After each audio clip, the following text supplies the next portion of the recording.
Thank you very much, everybody. We have an apology for Councillor Forrehing, who is unwell, and I'm trying to see who should be there. Is that nobody? No. I can see Councillor Dunn. I wasn't sure whether there was somebody on that chair, that's all. And he was there. Fine. So I will move an apology for Councillor Forrehing. Is there a second? Thank you, Councillor Ben. And Councillor Stoltz would like approval for her early leaving from the meeting. An apology for leaving. So I'll just put to the meeting then an apology from Councillor Forrehing. All those in favour, please say aye. Contrary, carried. Thank you. So we have no declarations of interest. Well, are there any? No? So we move to the confirmation of the non-confidential minutes of the meeting of the 10th of October. Moved, thank you, Councillor McLean. Seconded, Councillor Stoltz. I'll put that to the meeting. All those in favour that they be signed as a true and correct record, please say aye. Contrary, carried. Thank you. Does anyone have any matters arising from those minutes? No. From the action sheet on pages 9 and 10. Yeah, just to follow up on the presentation that Mrs. Solomon did.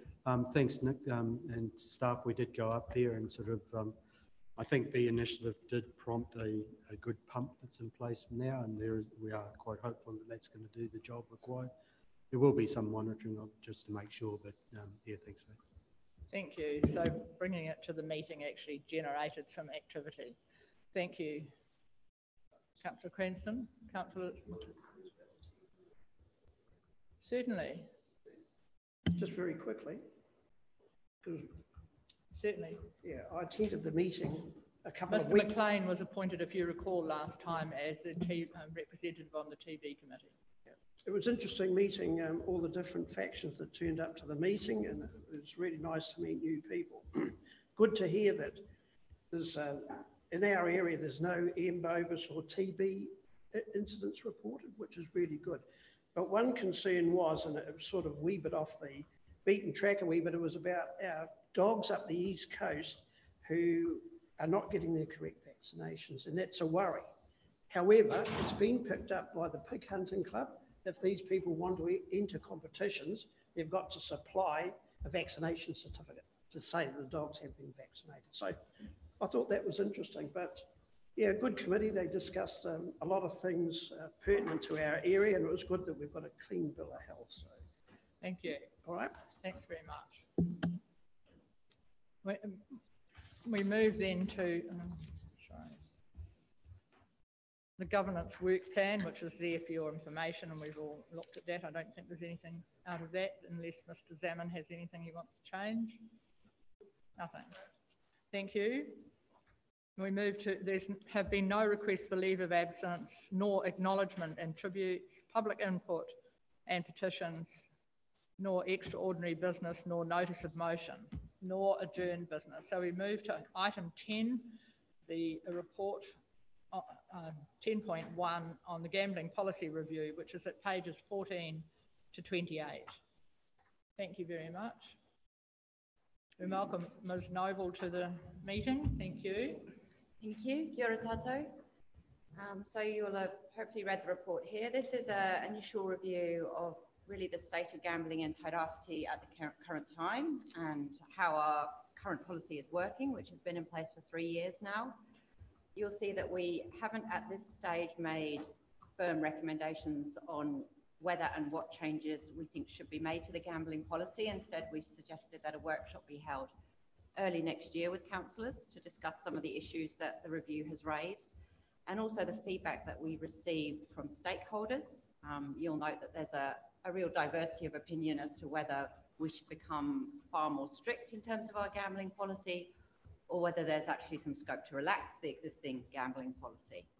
Our policy is a sinking lid on the pokey type machines. And there's some stats in the report about the numbers of pokie machines we have, so they are generally decreasing. However, the amount of money spent on gambling appears to be increasing, and that's a nationwide trend. We did try to get some more information on the social harm caused by gambling in our district, and that was quite hard to actually quantify. There's some very general information, but we found it hard to drill down into actually what's happening in our region with any degree of certainty. So we've asked that this initial review be adopted and that next year we come back and really discuss in detail some of the issues that have been raised by our stakeholders and in the findings of the review. Thank you. Other questions, please? Thank you, Councillor Fenn. Thank you,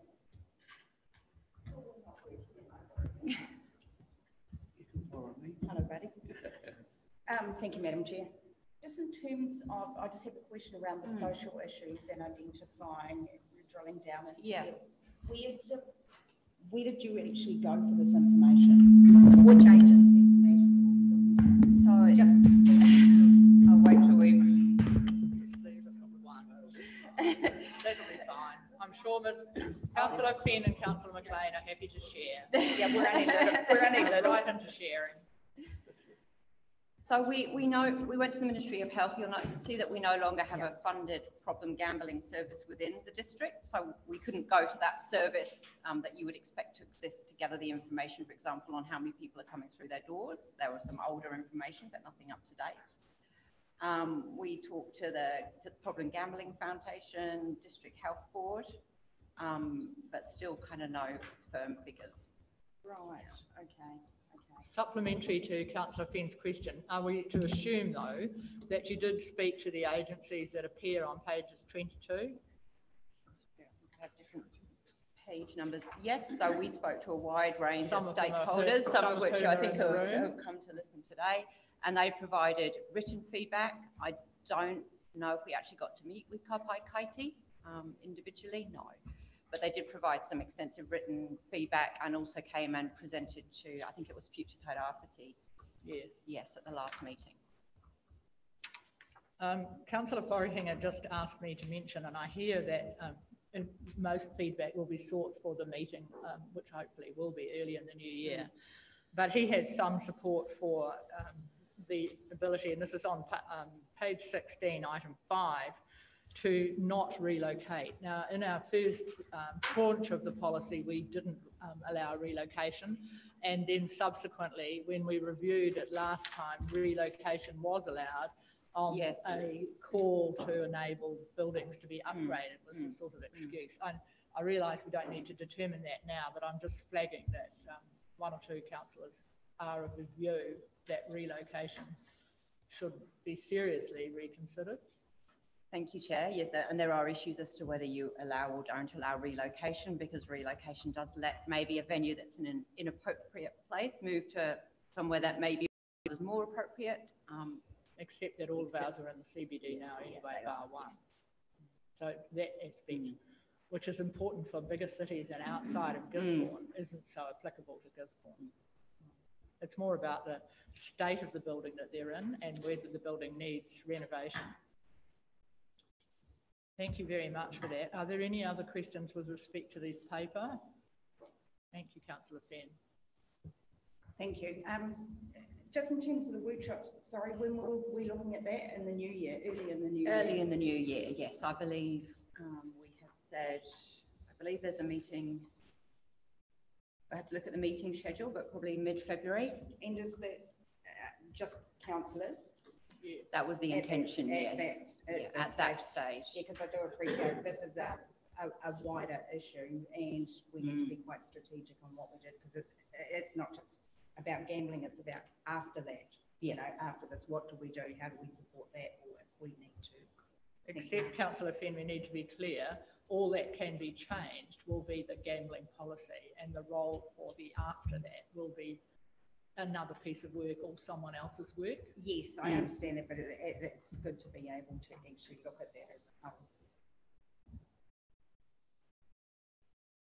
So if there's no further questions with respect to that paper, the recommendations are on page 15. Someone like to move those, please?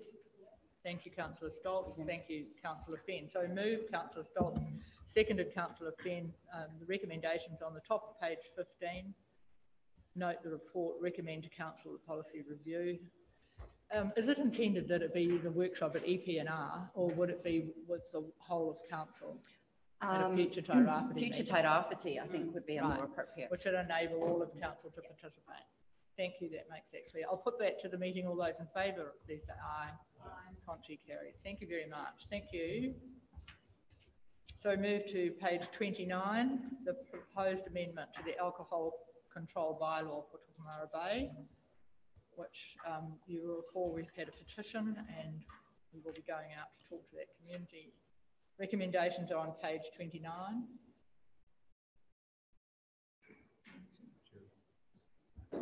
Yes, great. Is there anything further you wish to add? I don't think there's really much more to add. Obviously, this is an amendment to the existing bylaw to introduce a new prohibition area. There's a map on page 32 that shows the area. Yes, and it's come about as councillors are aware, directly as a result of the community initiative. That's right. There is a community meeting in Tukumara Bay on the 12th of December. And I have Yes. let the vet know that. Someone's Yeah. going to go, because rather than create another meeting to have to talk to them. Yes, so the intention was to use the existing community meeting to engage on this particular amendment to the bylaw, and obviously we'll do the usual public notices and website updates, Facebook, etc. Thank you. Okay, question or moving? Okay. Right, go for it. Thank you, Karen. I wasn't sure whether you were. Yeah, just 15, where's the page number? No, it's got the map with the 32, thanks. And it's got how it's marked out, where it's proposed to be. It's kind of a little bit unusual because if you look at where it's got written Waitangi Street, and then you've got that really open area between Waitangi Street and the beach, which is essentially right in the middle of town. So can they drink on those sections but not within that purple line, which would be, There are I no mean, it was pretty, houses. pretty. Yeah, I think No, the- not up, no, it's not up by the river there, it's not. There are no houses in that area. It's not councillor. houses. I've But just it's been- sections, so it might be owned by someone. Yeah, but, Really? well, what about the beach and the bit by the river there? That's the playground park. That's what I mean, yeah. So why wouldn't you have it in there? The playground park is within the So purple all this marked area area, here. beside where it is says outside, Beach all Road. that- All that there, it's got Oh, the beach and front, there in front of the and around sections, there. yeah. Yeah, it's quite a Because big that is area. included. Yeah, that's right. Why isn't it there? Yeah, so the bit next to the sections at Waitangi Street. That's the Yeah, co- by the bridge, on the beach. Because the play park, you would want people not to drink there. I'm not sure what you're asking. Why is it Sorry. not included? Yeah, why has it been defined? Because I presume that- Those are commercial buildings, albeit there's not only commercial buildings on a couple, and then that goes along the footpath. He's Where talking there's about no- the bit by the beach. Yeah. There where your finger is. Yeah. now. essentially they can drink around there, up there, and there, because it's, Yeah, and they can't be Yeah. seen. well, And they yeah, can they be can. seen. That does not like. Right, yeah, can't be seen. I know. So through, This is what the community asked. yeah, through you, Madam Chair, I think the meeting that's coming up in December might be a good time to put the matters back up for the community, for them to actually have a look at it Their and say, community meeting. yeah, yes, yeah, and for council to be there and then consider, that's one of the- have we captured everything that we need to capture? Yeah. I'm happy to second this thing. Are you happy to move it, councillor Cranston? Yep. It's going into consultation. The biggest issue was a table, which we've decently put in, which is sitting above the street. And we went in with the redevelopment, and it's just near the memorial, and that has become a very public place. So that's one of the key issues. So the paper has been moved by councillor Councillor Cranston, and seconded councillor Stoltz. Any further questions? I'll put that then. All those in favour, please say aye. Aye. Contrary, carried. Thank you. Thank you very much. Is there another one? Adoption of the regional targets for swimmability, page 59 to 66.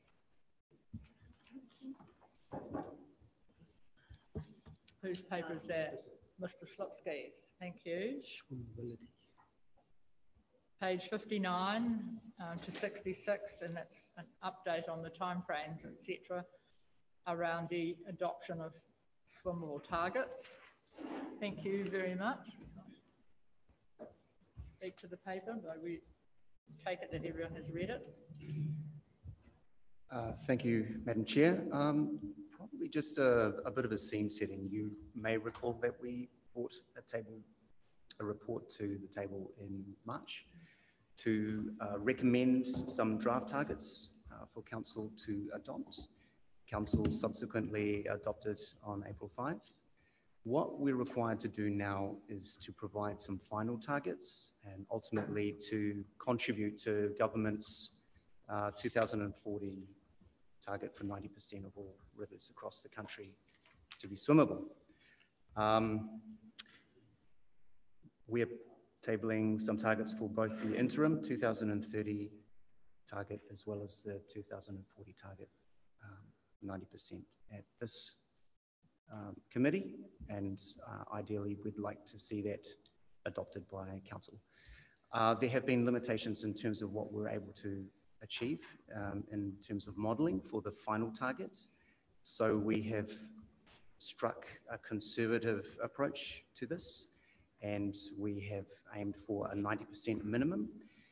The key here is that we will be using the catchment planning process in place to facilitate a conversation around swimmability on a catchment by catchment basis. So hopefully we will catch some other values that we're missing at the moment within the other catchments, and then we can also have a dialogue with the community about what kind of improvements we can make to increase the water quality to meet our swimmability requirements under the NPS. And that's the vehicle, and then the other tool that we would be using is the Progressive Implementation Program, which is essentially a review and monitoring tool. So it allows us to look at where we are and what kind of improvements we might need to make in the future so we can hit that 2040 target. Thank you. Are there any questions? Councillor Dunn.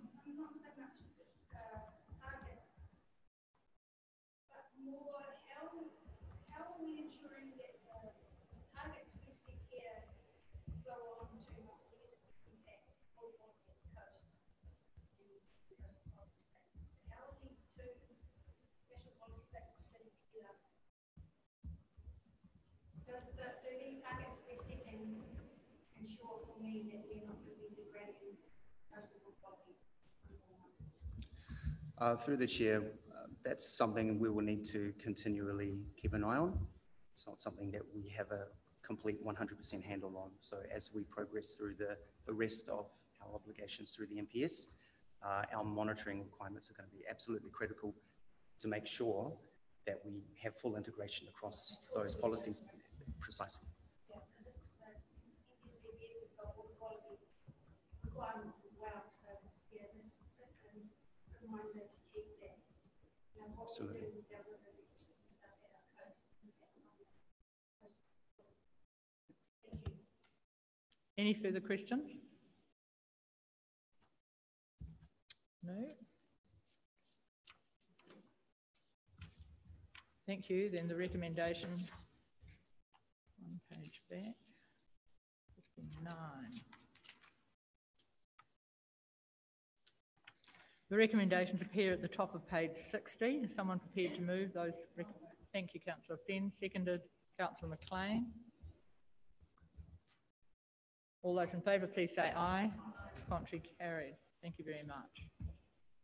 So we have the science projects at page 67. Thank you, Mr. Cade. A very good report of all of our science projects pulled into one place.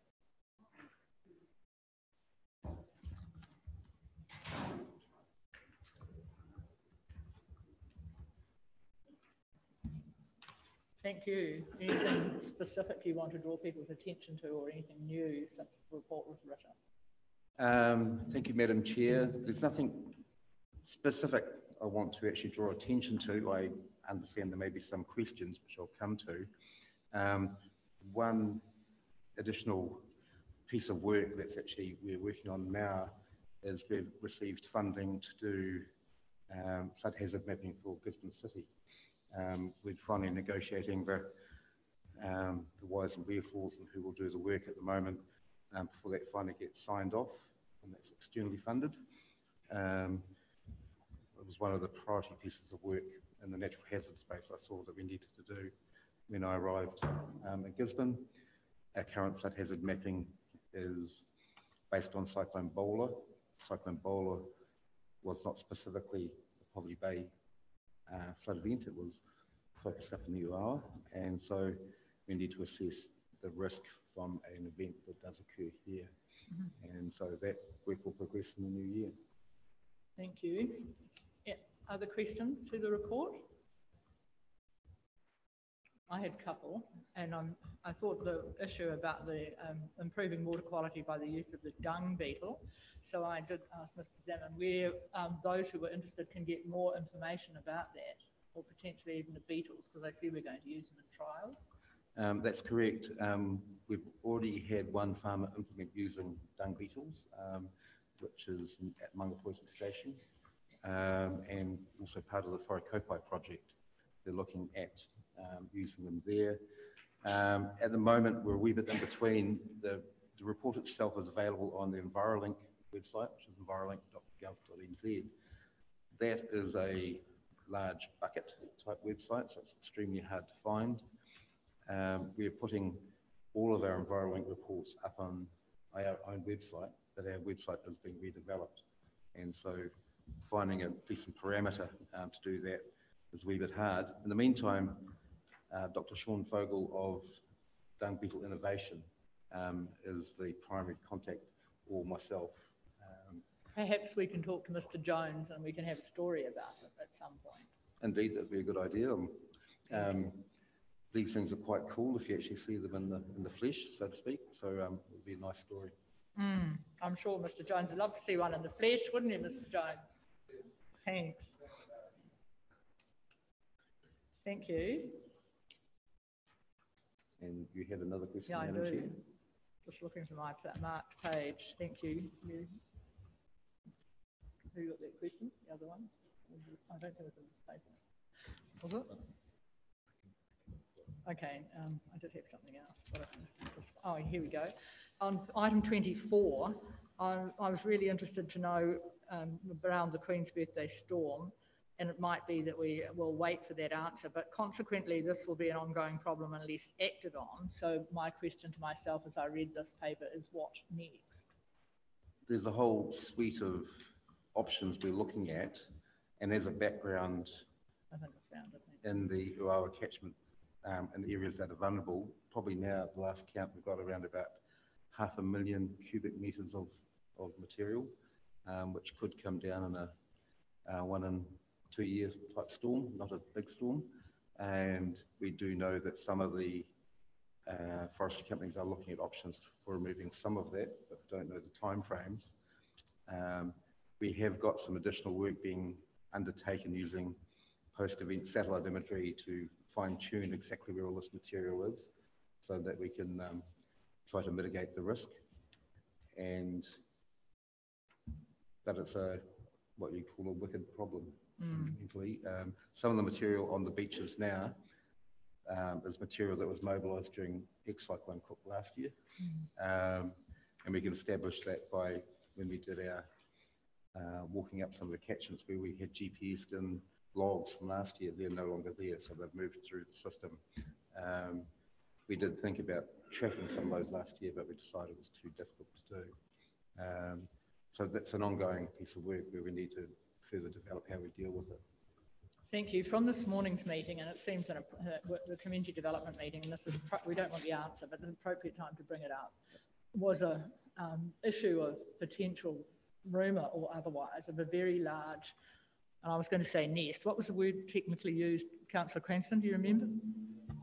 An island of logs out in the sea, and it was put to community development, which didn't seem to be the right place. So we agreed just to bring it here, so it was noted, and there was a view that council would like to think that council would investigate it, because the manager at the time indicated he had heard that rumour as had a couple of members sitting around the table. So we don't expect an answer to it now unless you want to say something, but we just want to flag it officially and leave it within your role to investigate. So council has actually heard it and can do something about investigating it. Yeah, thank you, Madam Chair. I will add a little bit to that. Thank you. We have heard since Queen's birthday storms that there are pockets of logs that have been floating. We did initially put a warning out, a vigilance warning at the time. Since then, there has been reports in, but that there is a 5 kilometre or possibly, but we don't know. I've checked with council. No one has actually phoned it in and given us any coordinates. So if people do know that of that, or if a fisherman or someone comes across it, if they do phone it to council, give us some coordinates, and we can actually go out there. So what I have done is I have discussed it with the port as well, and they have no reports in at present. I've also discussed it with the harbour master who's covering from Hawke's Bay for us, and he's investigating, because what we will do if we do know that there is an actual issue, and there's no use having a general location, but we want to give GPS references, so our coordinates, so that we can flag it with Maritime New Zealand, and they will issue a warning to commercial activities. And so I was just actually discussing this with Murray beforehand about us being able to go up and possibly put a drone out, but depending on how far it is offshore or not, we'd have to take a boat out. But we are looking into it and maybe investigating it. The rescue helicopter and places like that that fly that area reasonably often could be asked to keep an eye out for it. So Maritime, so the harbour master is discussing it, and we'll be pursuing with Maritime NZ just in terms of that and how we might issue any warnings or put some information up on our website as well. Yes. Exactly.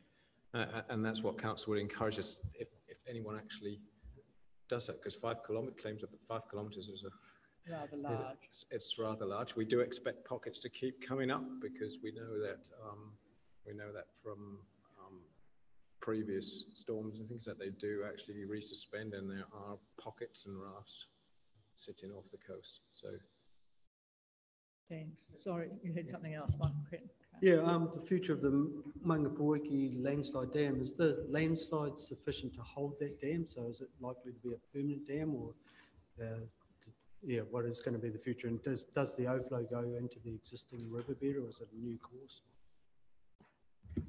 Thank you for that, Madam Chair. I've been a wee bit busy recently, but it is developing a work program to ensure the maintenance of the spillway, where the water leaves the new Mangapoiki Lake and then goes through another small lake called Tukamakihi. These are informal names at present, and then discharges back into the Mangapoiki River. We wish to do some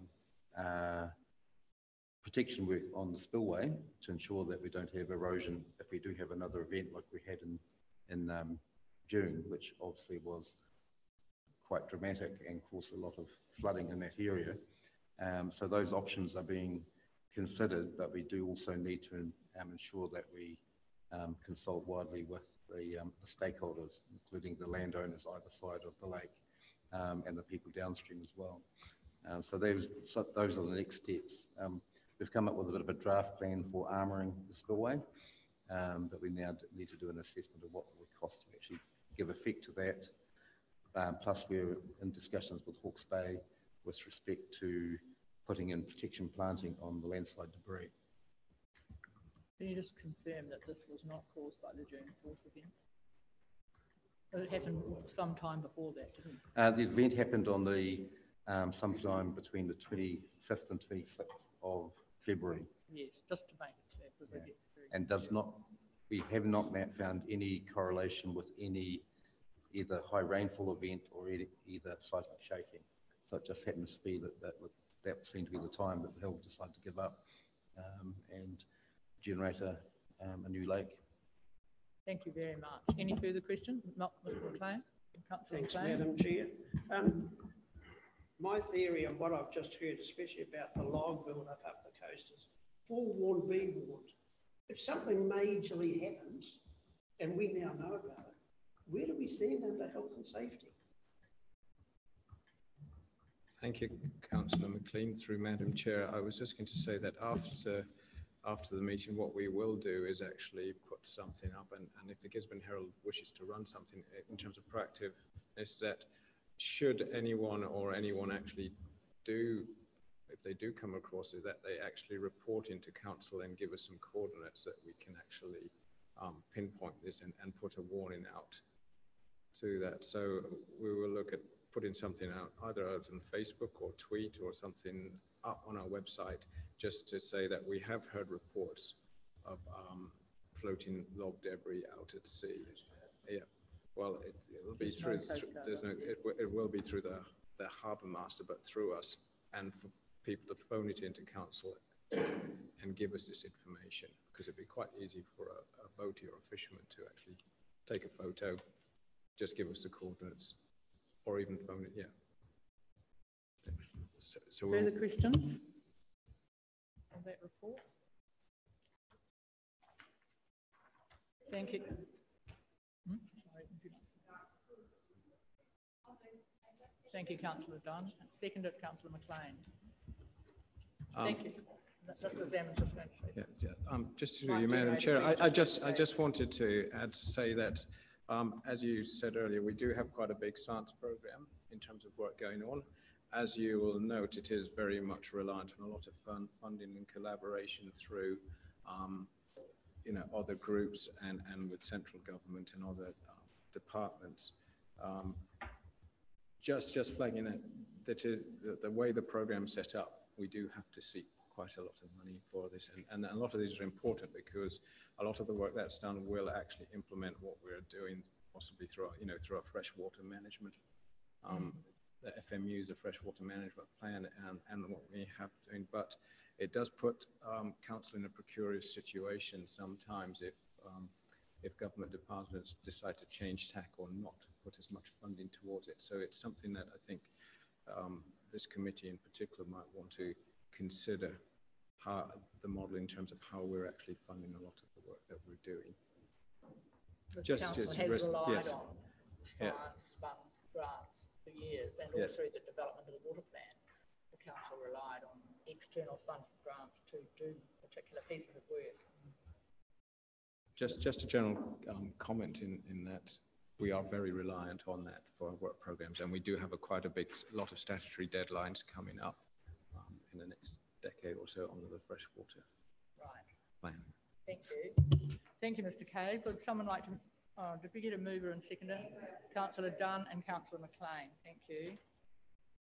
The recommendation, which was on page 67. All those in favour, please say aye. Contrary, carried. Thank you. So move to page 73, which is the Waikanae Stream contaminated site investigation. Who's leading that? Ms. Sykes is leading that.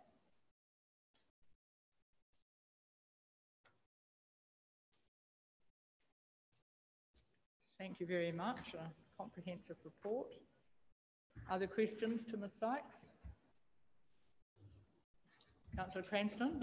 Yeah, most of the sites identified for investigation are within the industrial subdivision or on the city side of the stream, but there's quite a few harsh industries that come along concrete and where the small goods sawmill was. I would have thought there may have been a threat from those past industries as well, which were quite harsh. Probably most notably would be the old sawmill there that was dealing in treated woods quite a bit. Just wondered. This is on page 75 at 11, identifies a number of the sites. Yeah. Do you want to speak to that site? Yes, thank you, through you, Madam Chair. That's going to form hopefully part of our next investigation. So the ecological report shows that there's quite a lot of tidal flushing through that area. So a lot of the contaminants do get removed. The initial investigations were showing that there are sediments that are contaminated at the moment, but we're not quite sure what the tidal influence is on that area. We're also not quite sure if the old Carter Holt Harvey site is still discharging and how far any contamination plume has got. So as part of our next round of investigations, that area has been identified as a particular area of investigation.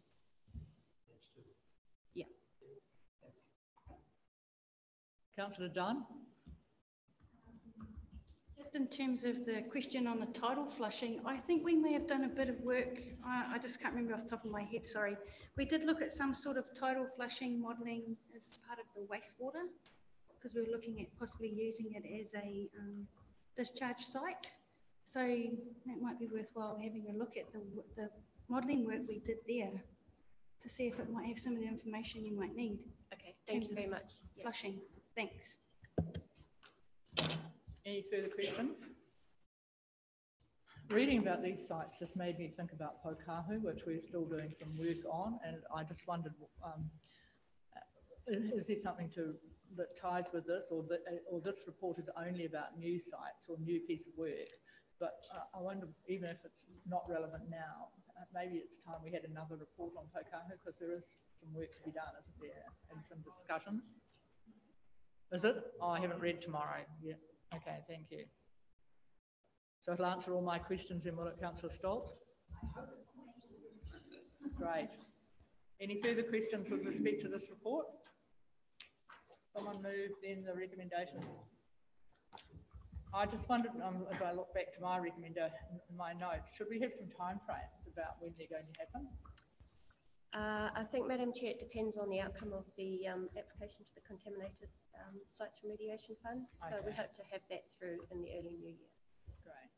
So it was moved, Councillor Cranston, seconded Councillor Stoll. All those in favour, please say aye. Contrary carried. Thank you. So the next paper is at pages 82 to 87, the National Policy Statement for Indigenous Biodiversity, an update. Thank you.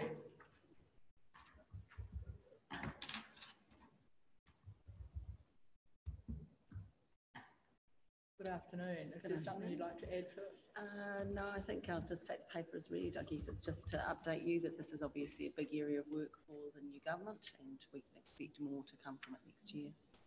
Great. It's been moved and seconded. All those in favour, please say aye.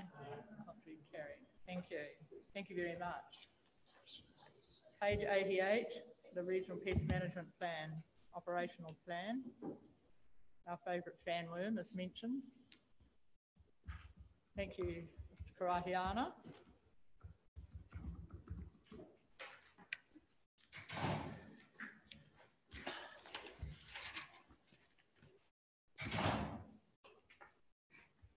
Councillor Cranston. Item 10 under discussions and options, page 89. There's an indication there that Tairawhiti Roads have got some responsibility to keep, or are doing stuff about their road clearing that. And I've had a call from Sandy Bull, who's always been quite proactive in trying to get rid of the Argentina pampas. Is that going to be quite an extensive program, and that will be covered off by Tairawhiti Roads, the cleaning up of Argentine pampas along State Highway 35? Kia ora koutou.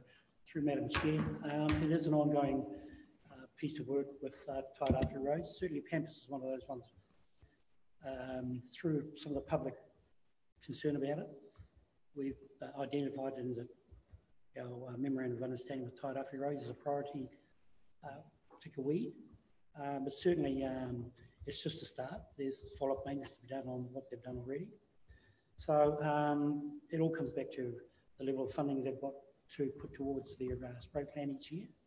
So it's certainly something we want to work with Tier Roads to make sure that they continue with it, but also to look at other specific weeds within Council's Regional Pest Management Plan.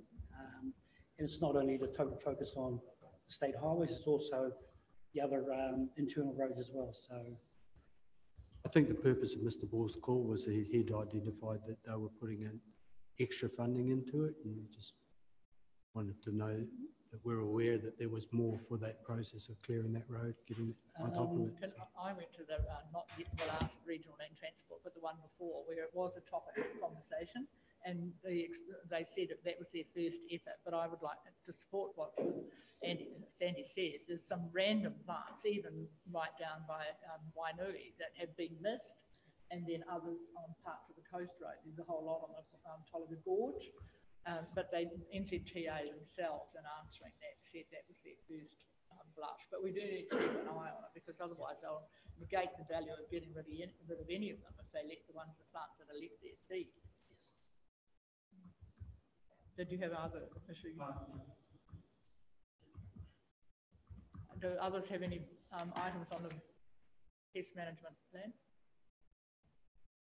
While you're looking at your papers, I just thought it would be useful if we had the date of when, and this is page 89 and 12, when we find or when bandworm is found in the harbour. I think it would be really useful if the date was included, because it says in that paper the most recent. Well, because it's, there aren't a lot of them and we are trying to get on top of them. So if it could record when that one was, it sort of keeps the whole thing into perspective for us. Thank you. Councillor Stoltz. I might have missed here because I just skimmed this. On our regional pest management plan, we've got heaps of plans what you're going to get rid of. Are we still focusing on some public education? Because lots of these plants and animals might be in someone's garden and they have absolutely no idea it's sitting there. And I know I'm guilty of that because I do not know all plants. So I was just wondering what level of public education do we do that? Because working with the public, we can achieve so much more than just us trying to do stuff on the side. So, through Madam Chair, it's certainly an area that we haven't really been involved in thus far, but we certainly recognise that it's an area that we need to get involved in, because the wider audience, if they're aware of what's in their backyard, they themselves can probably ask advice or probably do something about themselves. So certainly take on board what you're saying. Any further questions? Did you wish to say something? No? Recommendation is on page 88. Is there a mover, please? Councillor Ben, Councillor McLean. All those in favour, please say aye. Contrary, carried.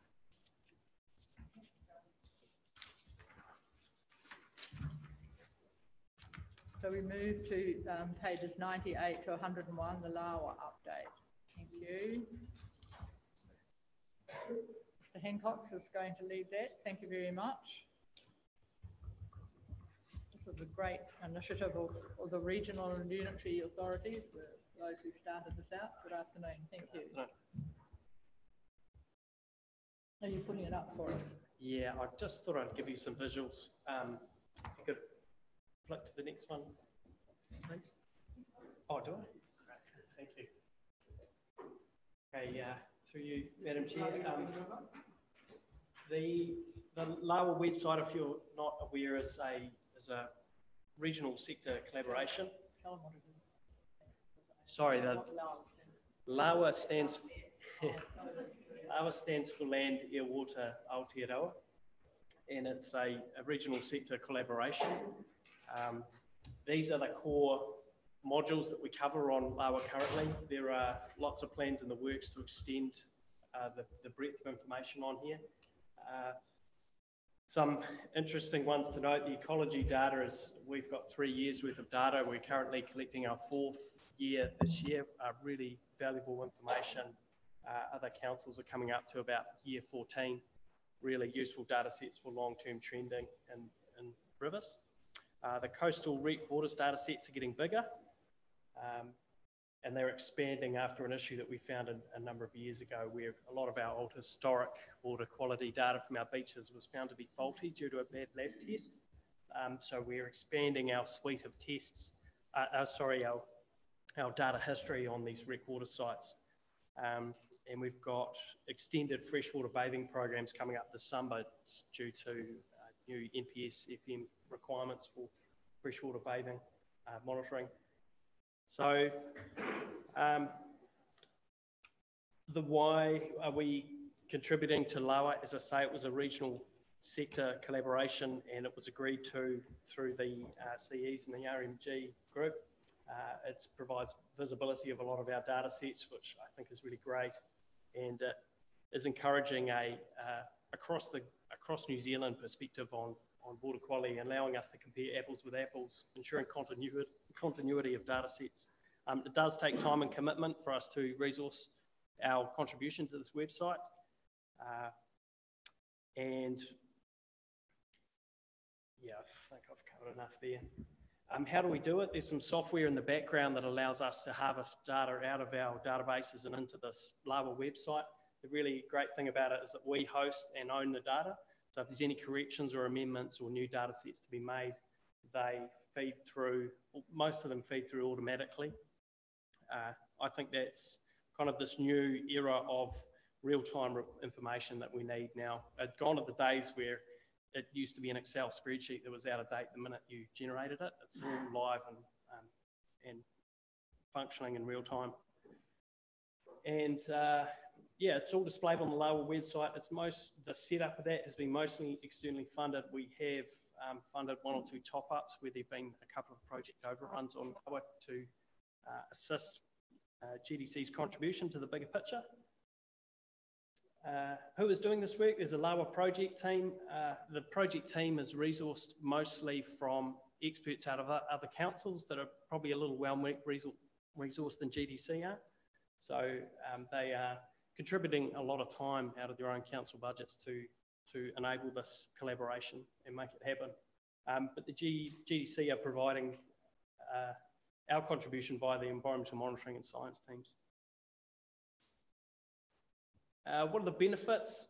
It's been really, really beneficial for us to go along for the ride on this. It's highlighted a lot of data quality issues, which we managed to clean out of our system.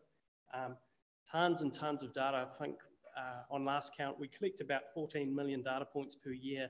And for us to keep on top of the quality issues with these data sets is a real challenge. The LAWA website allows us to filter out a lot of that junk, and it actually made us look at our data sets and pull out some of the faults in it, which I think is really great. It does highlight the importance of quality systems moving forward and the need for us to jump on bandwagons like the National Environmental Monitoring Standards. Again, it means across the country we're all comparing apples with apples.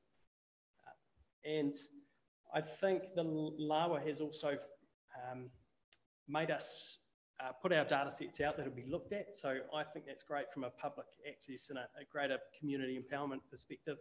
Increased transparency, consistency with national reporting, enablement of science, all of that cool stuff. So here's one module. I've just cherry picked a couple of things you might be interested to look at. So I think this is really neat.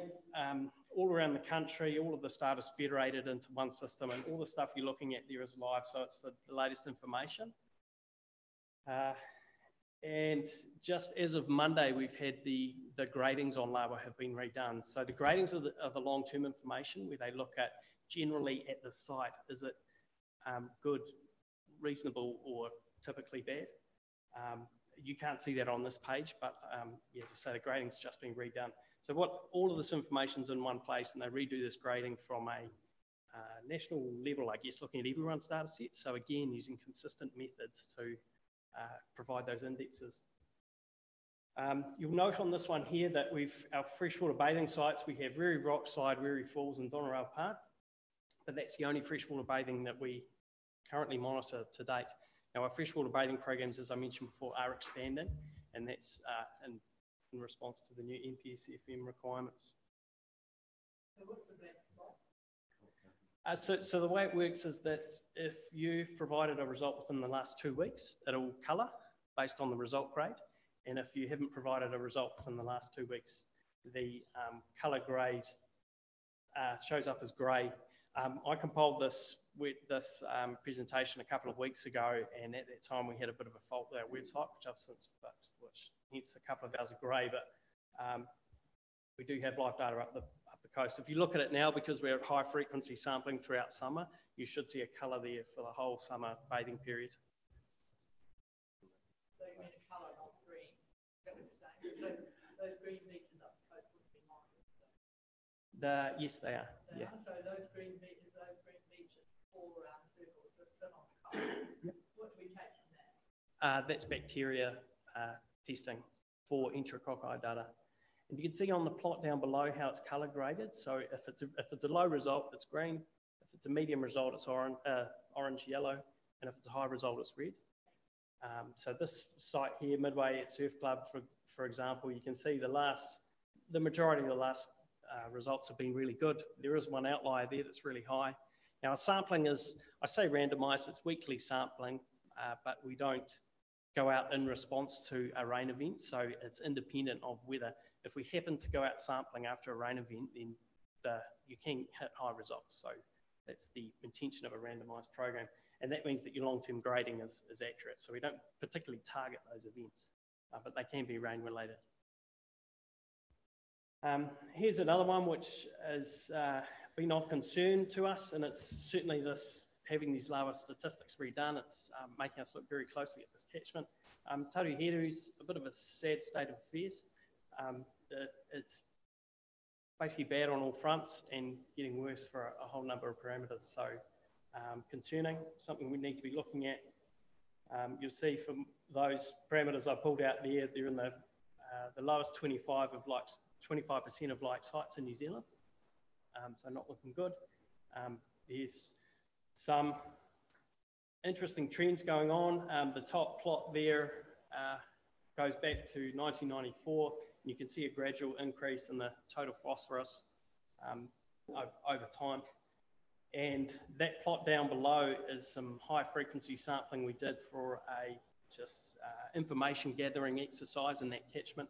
You can see that there's a summer lump of high results in there. So we tend to get high phosphorus during summer. And if you kind of squint your eyes a bit, you can see that in the top plot as well, year on year. It's a little difficult to see, but the bottom plot was intended to illustrate that a bit clearer. It's not all bad. Waimata is an interesting one. We've had ammoniacal nitrogen seems to be dropping, which is shown as an increasing, like a green trend.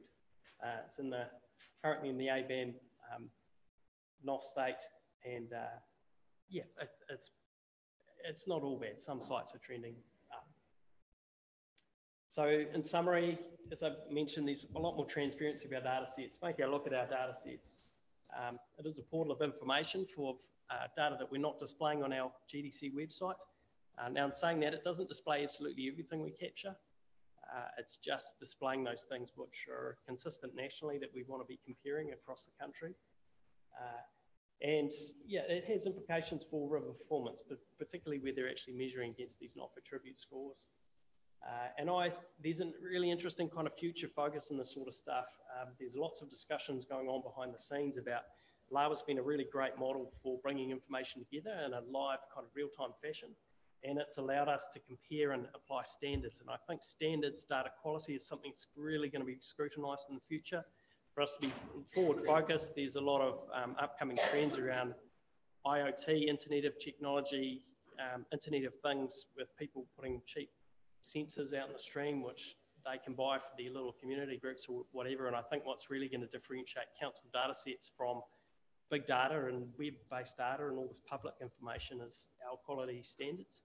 So I think we do need to be spending time making sure our data is gold standard. And I also think there's some discussions going on around data brokering services, which is kind of the back end of Lawa. So Lawa's the display, all this data is being federated in the back. There's some projects going on, one in particular called EIDI, which is Environmental Data Infrastructure. The idea behind that is you federate all this data, basically the back end of Lawa. And people like MFE could walk up to the front door and say, I want New Zealand's data sets, and pull them out. Or it could be NIWA, or it could be GNS, or it could be Stats New Zealand, or government. And I think that's really exciting for the local government sector. Thank you. Oh, thank you, Madam Chair. Thank you for that. Awesome. I think it's really exciting that it's going to be visual and it's up to date and current. Just in terms of your report on page 101 and the risks, you know how you've got in here increased visibility, so concerns around negative feedback and that. Is there going to be on this website something around why they're negative and what's been done about it? Through you, Madam Chair, there's no context on the website being provided currently, and I think that's where council needs to be looking at how we're responding to some of these, maybe some of these poor attribute states. We can provide textual commentary on the website, but we've neglected to do that because there's a whole maintenance overhead that comes with that. Yeah, I think that's up to the council to respond via their various policies and plans and community initiatives. What I came from Auckland previously. We used to put out these report cards, and what we noticed was a real groundswell of community feedback came from the public, and it's the first time I'd ever really seen that, and it really caught council off guard. They weren't expecting that because it's normally from within the regional council trying to encourage that sort of stuff. And you've got all these really passionate community groups that are then looking at the stuff and going, man, my catchment's really bad. Why is that? I thought it was great. I thought it was great. And again, it's data transparency. People do and should trust council data, and that's my job to make sure that that integrity is maintained. And that's through applying these quality standards and being gold standard data. So yeah, it's transparent. All the unitary councils participated in that too, if they were set up by the regional. That's right, yeah. 5 unitary councils, yeah. Move councillor Fenn, seconded councillor McLean.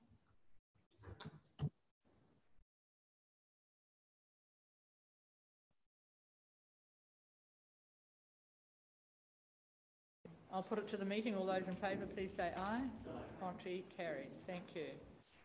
Page 102, water quality in the Waipawa catchment. Thank you, Ms Easton.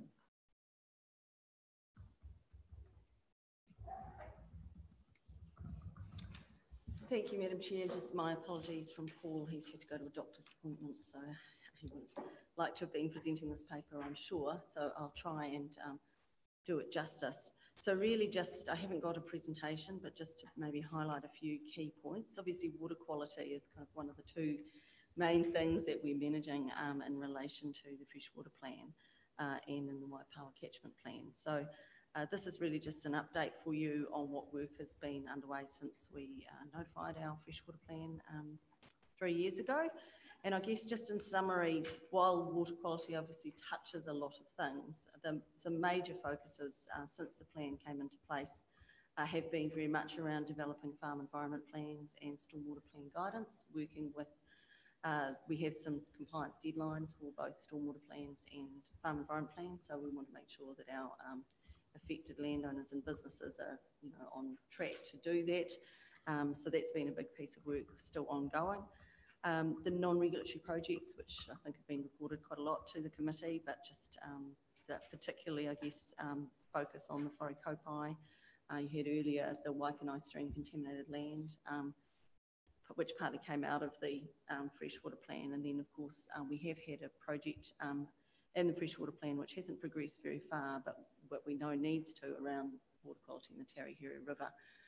And Mr. Hancock touched on the water quality problems in the Tarahiru in his last presentation. It is a considerable worry to us because it has started to deteriorate a lot in the last 18 months, and I wish I could tell you why, but unfortunately I can't.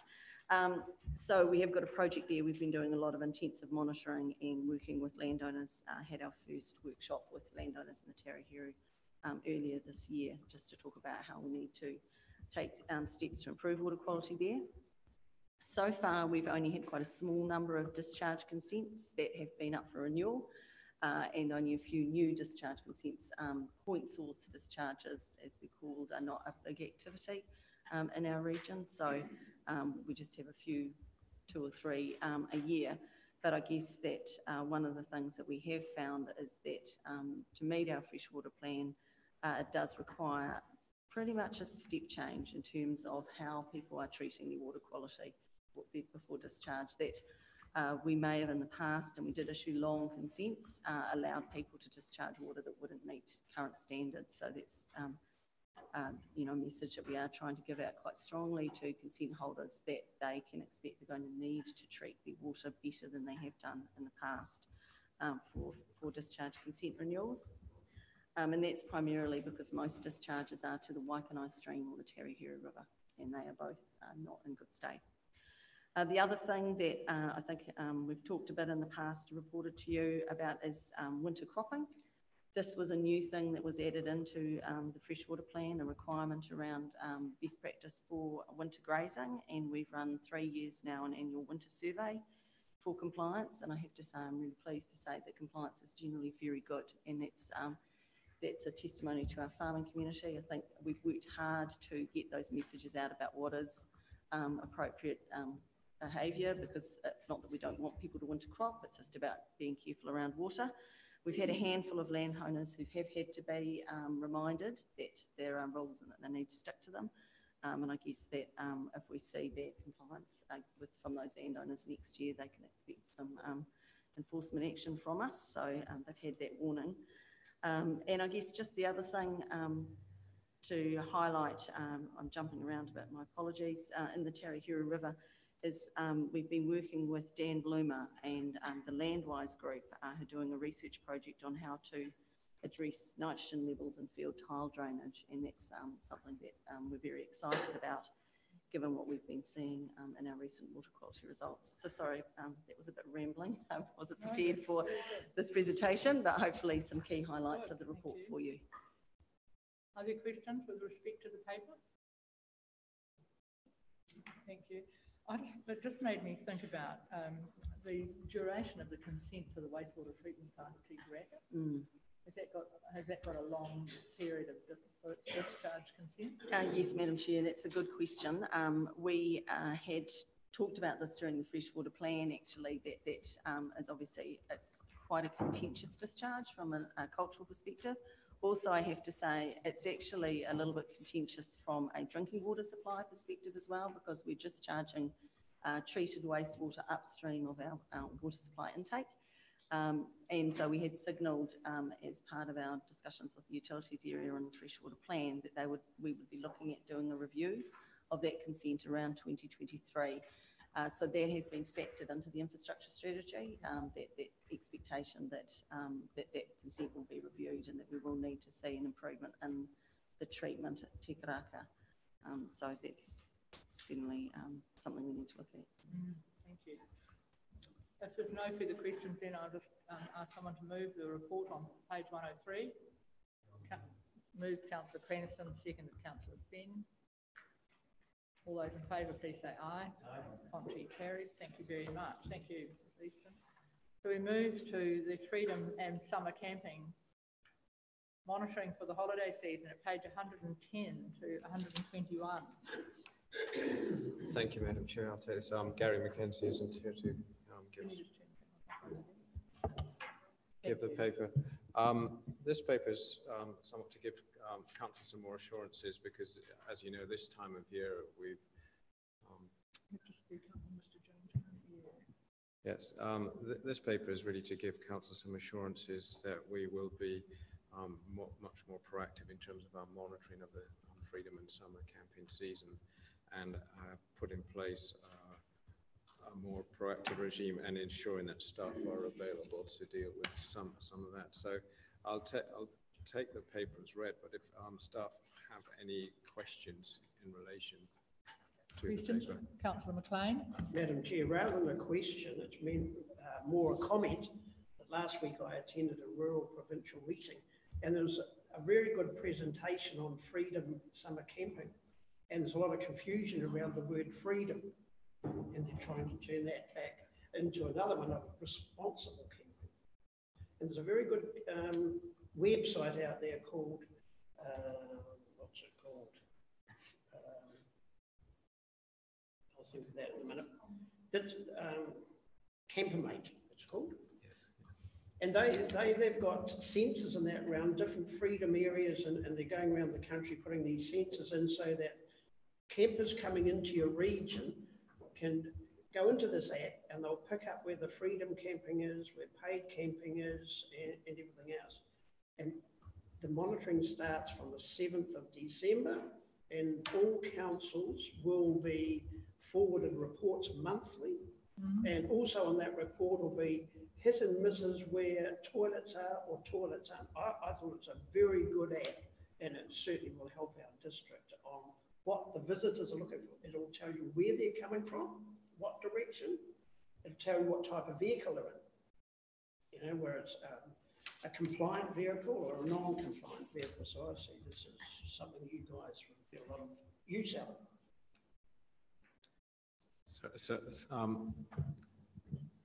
Thank you, through Madam Chair. I have heard of the app, but we have not had really been contacted or engagement from the companies themselves who run the app. But that sort of information is really great to see, because as long as it's well, how should I say, popularized in terms of the information that's on it, but it will certainly be an aid to us. I saw Yeah. a presentation that's been presented to Hertz and Avis and all those camping, those rental outfits, and they've all bought into it. And like I say, it only starts from about the 7th of December. So I'm sure you'll get some reports coming through to you. So, but if you go on the site, you'll get a lot more information. Campermate.com. Thank you. Any further questions? I just thought on page 111, 111, problems associated with the monitoring, and I think it's really activities in this regard. Most of those complaints, I think, came out of the marina car park and the urban environment, because you don't see I pass the Makarori one at least twice a day, almost every day, and that hasn't seemed to be an issue there, and they don't even seem to have their washing strung up on clotheslines, but we have had those complaints about the marina one. In 6, that area of Tolaga Bay should be blue waters. It's not all of Tolaga Bay. And just as the blue waters part of Tolaga Bay, and the 3rd to bottom bullet point, just to not create confusion with the rest of the beachfront. Yes, exactly. Yes. So are there any further questions? Thank you, Councillor Dunn. Yeah, I just want to follow on from the issues we keep having at the Makarori car park. What are we doing different this coming season that we didn't do last season to ensure there's room for public access at the Makarori car park alongside Freedom Camping? While Mr. Zanham thinks about his answer, can I just say, because Councillor Foster's been one of the ones that is very strong about that, but he has said a number of times at community development, since the car park was sealed and since the lines were put in, that he thought it would alleviate the problem, because there are that many more car parks if people respect the fact that it is now all marked out. But I'm not sure what the official one, but Councillor Foster's raised it.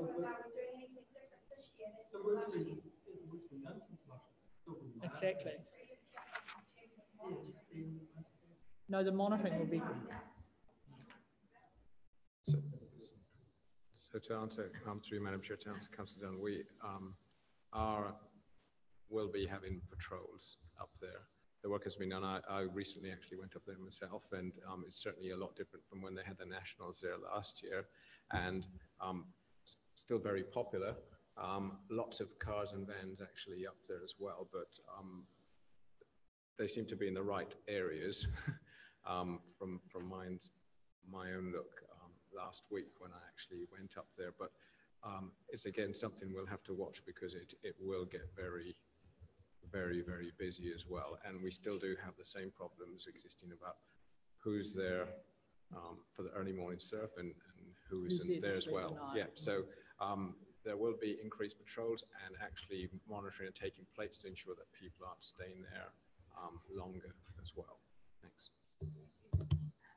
I mean, seriously, without being into the too long term, we really do need to look at increasing the amount of parking along that beach, because when there's some significant activity on, there's just no parking in that car park at all. But that relates to not just the camping situation. It is a very, very popular place. And people drive all over the dunes in there now when they need to, because there's simply nowhere else to go.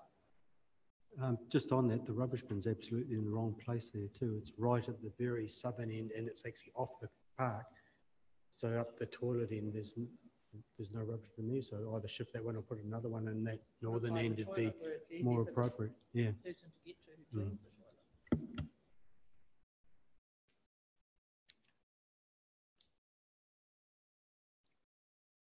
It certainly is a very well used summer camping spot. So if there's no further questions with respect to that paper, the recommendation is on page 110. Is there a mover? Thank you, Councillor McLean. Councillor Dunn, thank you.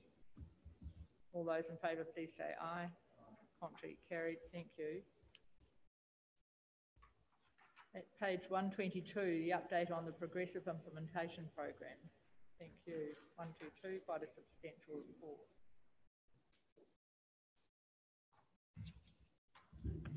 Thank you, Ms. Noble. Thank you. So this is a report on our progress with implementing the National Policy Statement for Fresh Water. So we adopted a Progressive Implementation Plan, or PIP, back in 2016. And this report, we are required under the MPS to report annually on our progress against the PIP. So this is one of those annual reports. I'll just bring it up on my screen. Do you think we'll be able to meet the page 122, second paragraph from the bottom? Are we expected to be able to meet that target of the 31st of December? I note that we say up above. That's delayed. Looking at the sad state of this agenda that's been ripped in half. You have to speak to that man about it, won't you? I'll look at the electronic version.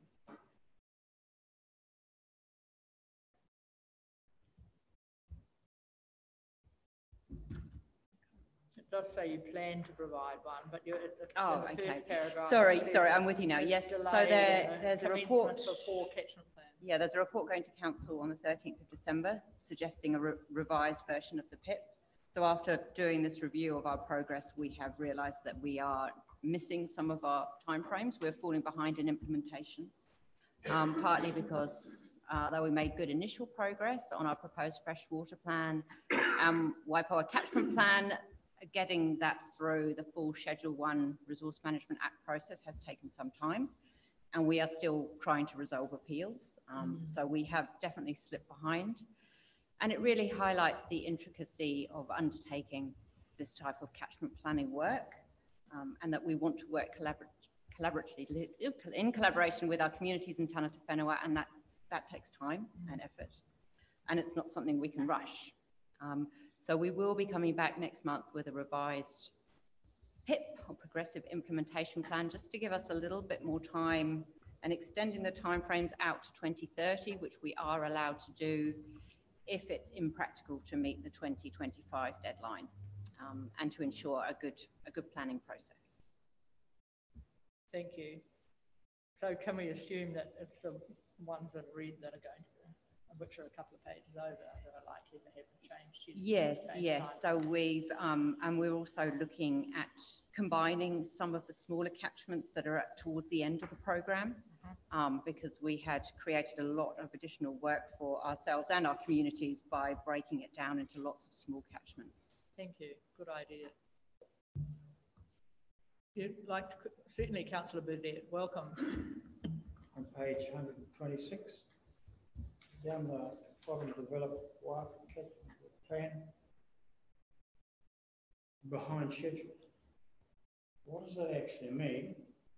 Who's driving this plan, and the responsible people? So I have banged on about this for the last 3 years. We have a memorandum of understanding with the Runanga-Nui. They have a responsibility too. There are currently 2 hapa groups that have had several meetings over the restoration of the Waipoua River, that's the lower reaches. We've had 2 very bad pressures, I think one should call them, that have had damage at the bottom, covered all of the Waimatatini flats, left all that slash at Tikapa we were talking about earlier. And despite having asked Nadine, our CEO, where we were on this, I was given a positive, we're doing something. Let's have something definitive so I can go home and tell my folk. As of the last 3 weeks, we've received a work plan from Te Runanga-Nui o Ngāti as a proposed work plan for the JMA implementation, which is different to the catchment plan. So we're working through the differences and interpretations on that. So there's been a recent push from the Runanga-Nui end, and we're actively embracing that. However, there's the difference between the catchment plan and JMA implementation that we need to work through with them. And we have meetings programmed in the coming weeks to discuss that. Supplementary to that, Madam Chair, I'm not going to be difficult. Who is in charge in this organisation of actioning this plan? Who's actually in charge? Mr. Zaman, this is your meeting. Would you like to speak to that, please? Thank you, Councillor, for that. It's actually, there are a number of parties of council in terms of responsibility. So in terms of the agreements and refining that, it's Mrs. Kohiri's department in terms of the leads in that. In terms of actual implementation of projects, it is mine on the Environmental Services and Protection team, but it is a joined up approach between our two hubs in terms of that responsibility. So depending on what it is, or activity or agreement that we're actually working on, it sits between us. But is it made more difficult by the fact that there is a JMA with some responsibilities and a catchment management plan with some, but also potentially other responsibilities? I think there's a number of matters in the entire Waiapa catchment where we're trying to address through Waiapa Pokahua. Within there, you have a JMA and you have a catchment plan that you need to deliver. So the overarching body in terms of governance, I think naturally sits with that joint governance group. And we're getting a reach on all the activities that are happening in the Waiapa catchment. So you've got ECFP in there, you've got catchment planning, you've got aspirations for a JMA implementation, you've got active hapu. So we've recently had a revisit of the strategy with how that should roll out with the joint governance group, and then we're working on the implementation plan. Can I make supplementary, Madam Chair, make an observation? The critical factor in this is those landowners both sides of the river. I have been told, promised and cajoled to get a meeting of those people. To date, nothing has happened.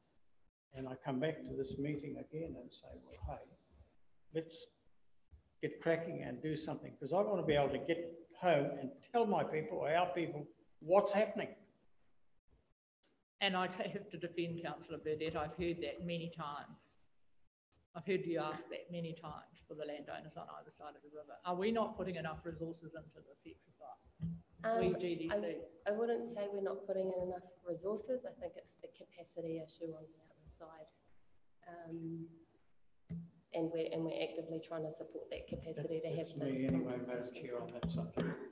Have you got an answer to take home? Yes.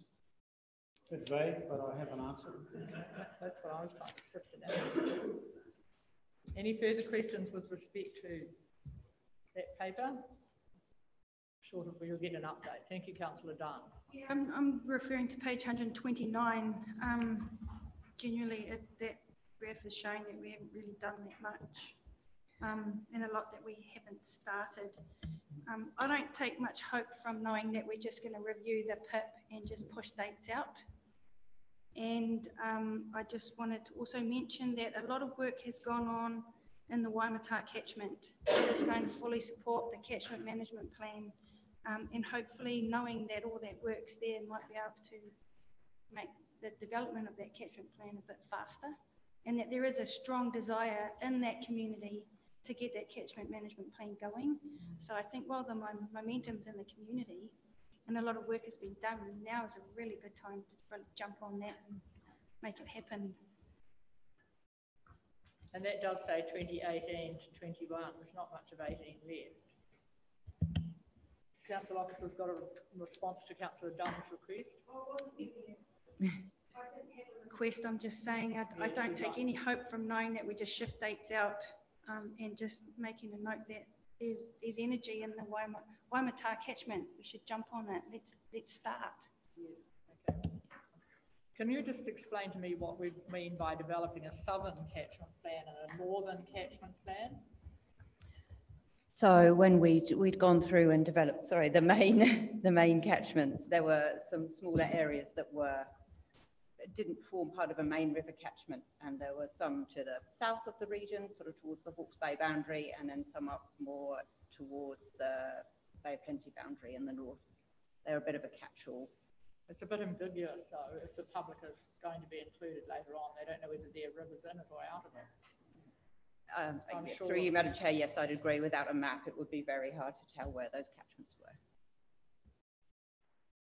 Right, anything else? Would you like to respond? I just wanted to give a sort of general update in terms of the national pictures, what's happening in the NPS FM. I went to a meeting at Otago Regional Council yesterday, and at which Ministry for the Environment were there as well, because a lot of councils across nationally are wrestling with the NPS FM, the catchments, and implementation of the catchments. It's fair to say that we are ahead of a lot of other councils in terms of the work that we put in and nearly resolving our appeals. Again, it was a question, and what Otago was wrestling with, and MFE reported back, was how are we going to implement all the plans? Because a lot of other councils have taken probably the easiest catchments, or the smallest, or what seems to be the least significant issues to first off, in terms of first off the blocks. But what we have done, certainly in the Waipawa catchment, is dealt with probably the ones with the biggest issue, the allocation issues as well. So we're quite ahead of that. What was very clear from the Ministry, from the Environment, and from the Minister himself, was that this is not an opt-out option for councils, that we are required to do this, and councils will be held responsible for meeting and implementing those. So there was quite a bit of discussion, and it is actually going around the table nationally in terms of do we push things out to 2030 because it's 2020, or we can opt out, and then how best do we treat those other catchments that lots of other councils have not got to, and one of those would consider that whether we combine those.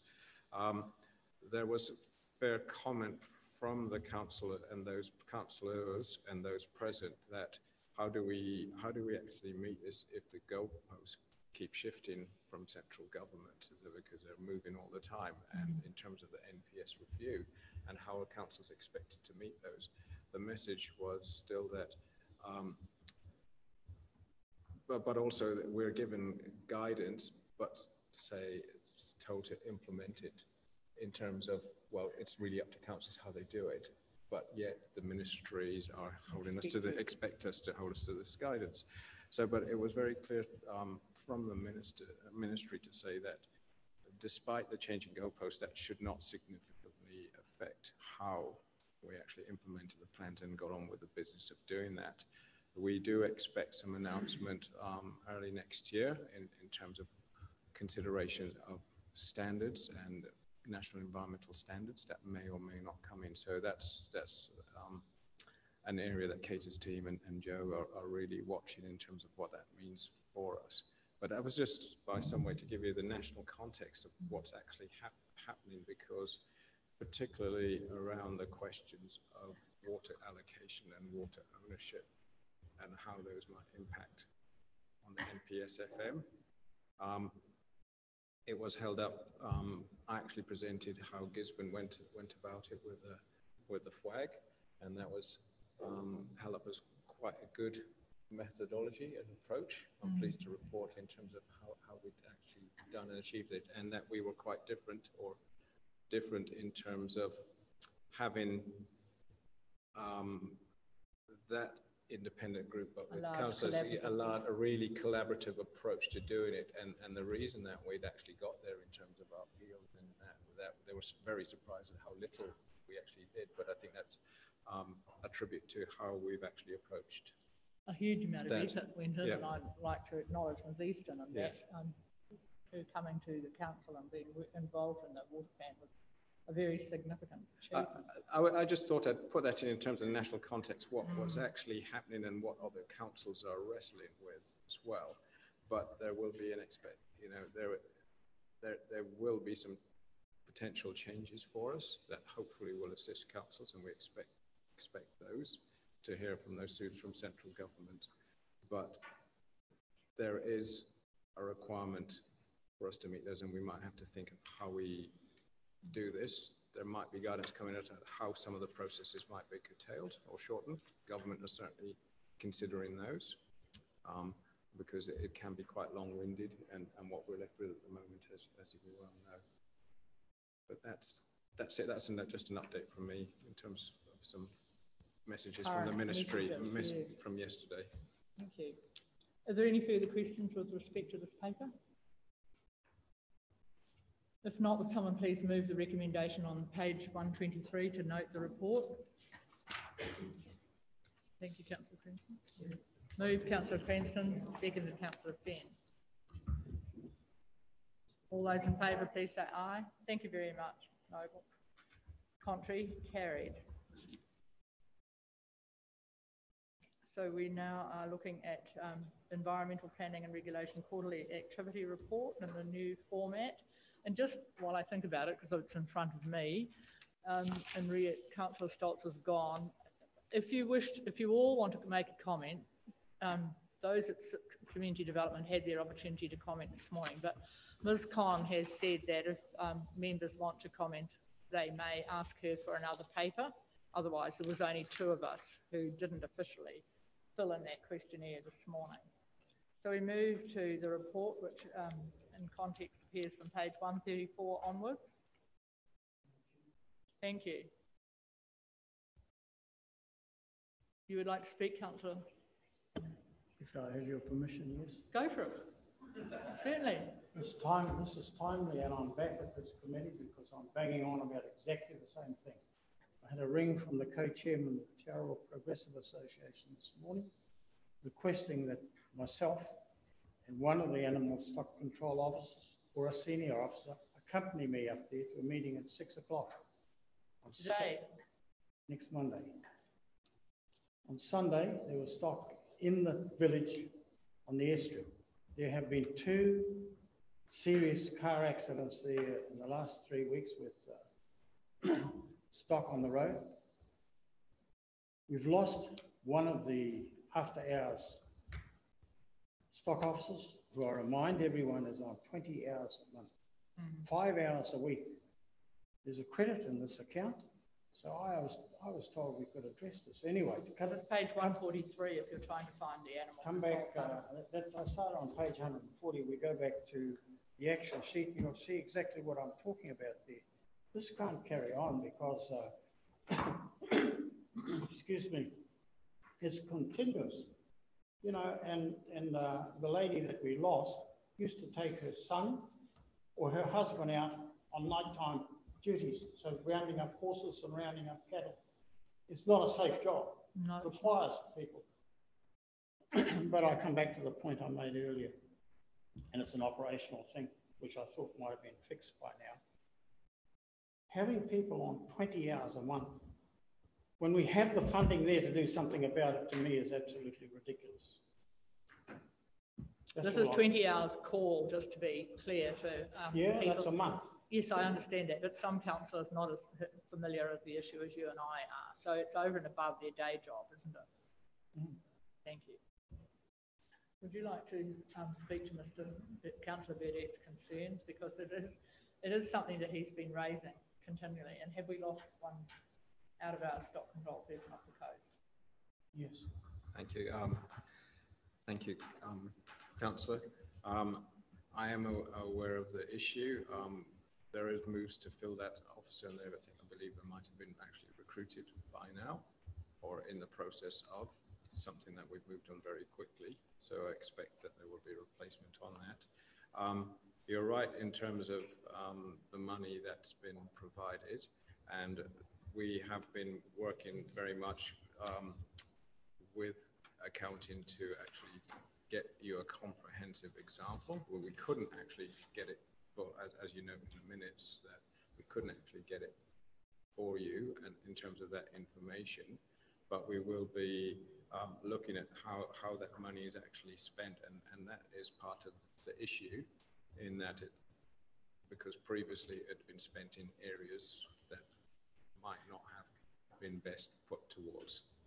And so we're reviewing that, Councillor Burdett, and I know that's just, don't want to hear that's, but there will be something back in that, and we have had to actually go through the accounts and see how we can best do that in terms of resourcing and looking at what model might work better. Can I just support? Oh, sorry, Anthony. Councillor Burdett, because it would be at least 6 months that you've been coming to this committee, raising those issues. And in our annual report for the year to 30 June, the NZTA grant wasn't fully expended on the East Coast, and yet Councillor Burdett's been raising these concerns about underservice and the challenges. So can we really ask that this is given some urgency and that you do get it reviewed and see what provision can be made and through accountancy, and maybe recognising that the real challenges for those who have to go out at night on the roads and keep their stock off. And come back to us maybe at the next meeting. That's not till next year, so that gives you quite a bit of time.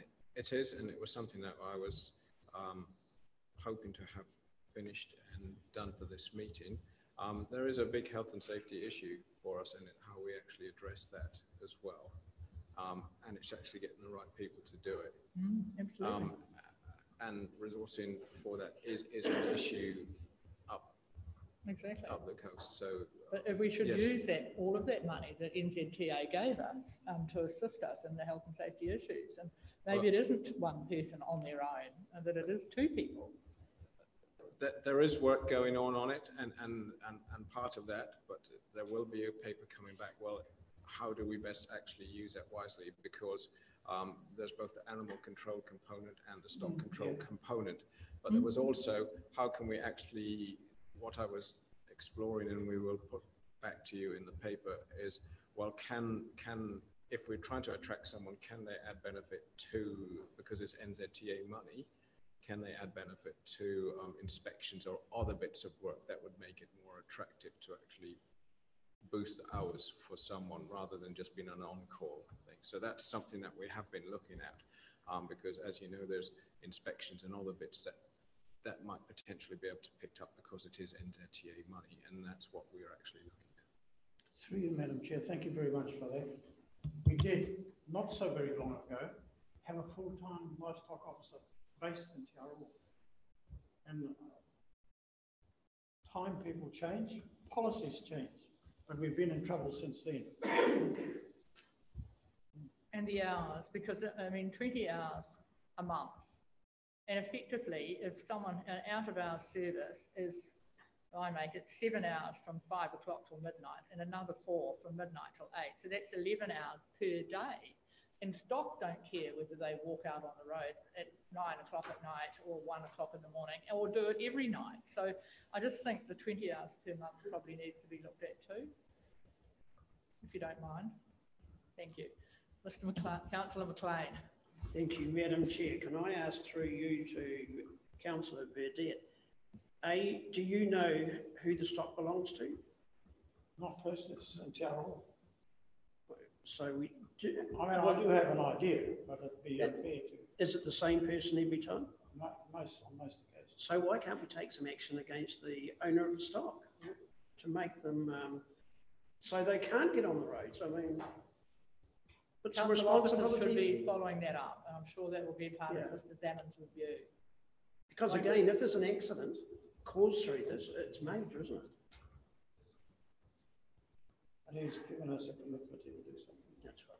But you have been asking for 6 months, so we just need to see that it happens. Is there any further questions with respect to the modified new format of the report? Councillor Cranston? Yeah, the regional consents, is that percentage, a financial percentage, is that the value of the consents? And what's, sorry, page 151. So what's driving the 61% increase? And because it is a concern that the Thank you, compliance period's got down from 98 to... Excuse me one moment. Are you organising for whomever to attend the meeting in Te Aroha with you? I'd prefer council do that. They might think he was a mate of mine. Have you all, so is that how it's Someone happened? from Te Aroha. You've raised it? Someone is going to make it happen. Thank you. Sorry, Councillor. That's right. Yeah, so A, is it a financial percentage? Is it a percentage of the financial increase? B, is it... 61%. Yeah. Yeah, so it's not number of consents, it's actually a value, is it? So through you, Madam Chair, it is the number of consents. Oh, it's and number of that's consents. principally for 2 reasons. The introduction of the National Environmental Standard for plantation forestry has increased or it's changed our consenting. And so that's meant that quite a lot of people waited to lodge their consents for the NES to come in, thinking that it would be an easier process. So we've got a big bow wave of forestry consents, but also forestry harvesters on the increase. But the other major reason for the increase in numbers is actually renewals of water take consents. So we have just completed the renewals of the Makori Aquifer water consents, but we've now got 67 consents coming through for the renewals of Waipawa River water take consents. So these big, what we've done is align all of our water take consent renewals to 1 year for a particular water source, which is great because it means that we can get rid of the over allocation, but on the other hand, it means that we get a giant number of consents coming through in a very short time that we're required to process. So those are the two principal drivers, increase in forestry and water take consents. So to get in line with the statutory timeframes, do you think that we'll be able to get there again soon, or with the bow wave? I know it's difficult, but. Through you, Madam Chair, I mean, we've got a paper on tomorrow's Finance and Audit Committee agenda about this. We are really concerned that we aren't meeting statutory timeframes, and it's quite a bad situation now in terms of our non-compliance. So we do think that this is an area that the council needs to look at the resourcing. Any further questions? Comments around the format? You like the new format?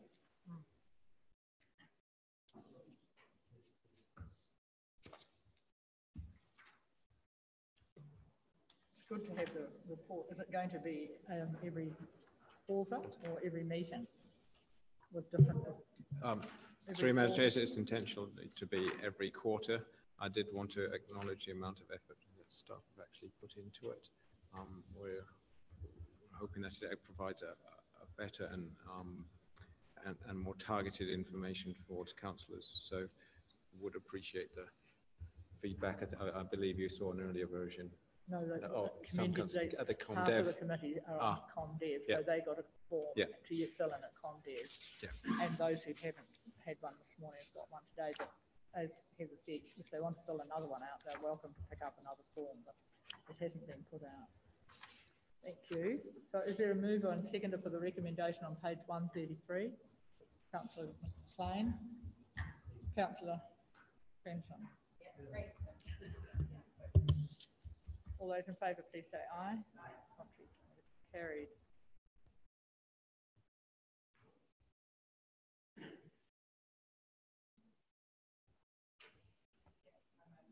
No, I was just looking at one of my notes to myself. Thank you.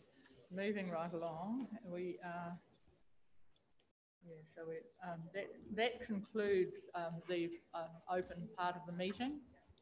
So I declare that portion of the meeting closed and ask for a resolution to move to public excluded. Move Councillor Fenn, seconded Councillor McLean. That the committee move to public excluded. Thank you very much, Mr. Jones. Yes, please. If anyone's desperate for a hot drink, they should bring it back because we're not stopping at 3 o'clock. So if you want to grab a coffee and come straight back. Yes, and a couple of updates. Yes,